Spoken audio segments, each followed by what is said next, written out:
Some Democrats are critical of the agreement that came out of the summit, but the Senate Majority Leader calls it a major first step towards peace. Correspondent Jason Calvi reports from Capitol Hill. Good evening, Jason. Good evening, Wyatt. The Kentucky Republican also says if the North does not follow through with complete denuclearization, the U.S. and its allies should be prepared to apply maximum pressure. His colleagues in both parties are concerned North Korea won't keep their promises. After the historic summit in Singapore, attention shifts to Capitol Hill, where lawmakers weigh in. I appreciate the fact that the president was willing to sit down, and we'll see what happens. But they've agreed to these things in the past, Senator. Yeah, is the third time a charm? I don't know. Some Democrats blame President Trump for giving the dictator international legitimacy.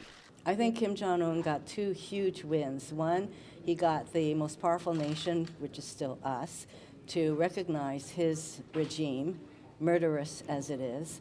Democrats say the president has given away too much by just sharing the stage with North Korea. What do you say to that? So I think everybody ought to give the president a little bit of flexibility to try to continue to work this out. This is in the best interest of not only the region but the world, and this shouldn't become a partisan issue. Senator John Kennedy, a Republican from Louisiana, tells me the United States must be skeptical of North Korea's leader. Kim Jong-un is a butcher.